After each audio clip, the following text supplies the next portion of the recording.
In un tempo antico, quando le terre erano impregnate di misteri e la voce di Dio risuonava potente nei cuori dei credenti, nacque un uomo destinato a diventare portavoce dello Spirito Santo.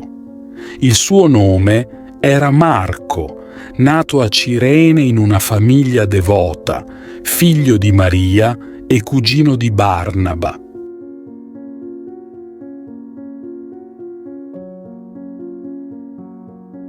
Marco visse la sua giovinezza in un crocevia di culture, educato nella rigorosa osservanza della legge di Mosè. Tuttavia, il destino aveva in serbo per lui un cammino di trasformazione che avrebbe lasciato un segno indelebile nella storia della fede cristiana.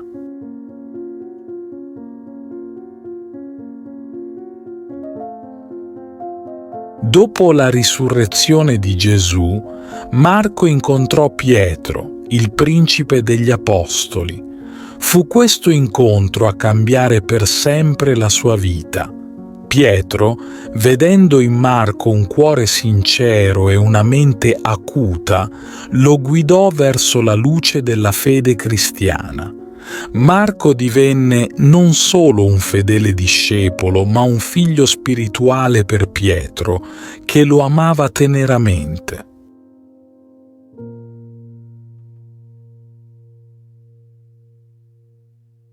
Marco assunse il ruolo di segretario e interprete di Pietro, diventando le sue orecchie e la sua voce tra i credenti. Ma il suo destino era di lasciare un'eredità ancora più grande. Mentre accompagnava Pietro nei suoi viaggi, incluso quello a Roma, Marco fu ispirato a fissare su carta la potente predicazione dell'Apostolo. Nacque così il Vangelo secondo Marco, un racconto che mirava a dimostrare la divina potenza di Gesù Cristo attraverso i miracoli e gli insegnamenti del Figlio di Dio.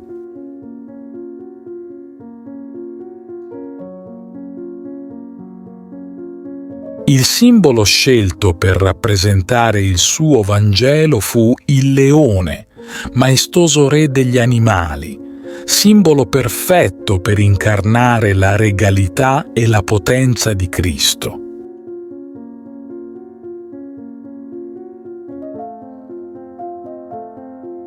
Il suo servizio a Dio lo portò infine in Egitto, dove, con l'aiuto della Divina Grazia, fondò la comunità cristiana di Alessandria.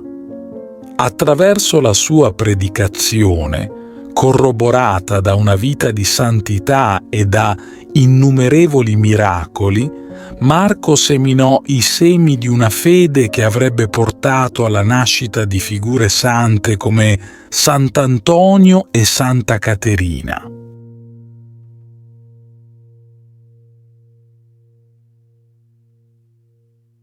Tuttavia, la fedeltà a Cristo e la dedizione alla diffusione del Vangelo spesso richiedono grandi sacrifici. La vita di Marco fu segnata da travagli e persecuzioni, culminate in un martirio atroce.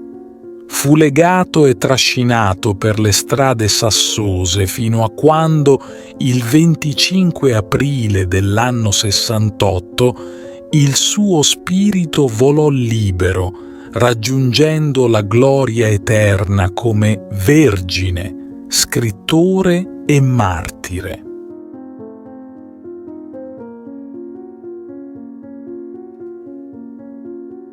Le sue reliquie, traslate a Venezia, riposano nella basilica che porta il suo nome, un luogo di profonda venerazione che attira fedeli da tutto il mondo, desiderosi di omaggiare la memoria di questo straordinario messaggero di fede.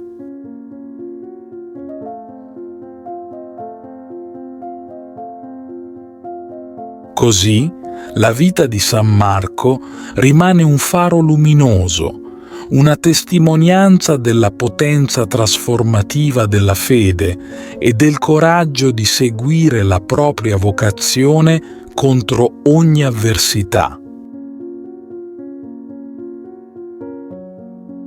Ti invito calorosamente a iscriverti al nostro canale per darci supporto e permetterci di continuare a creare nuovi video che condividono storie ed esperienze ispiratrici.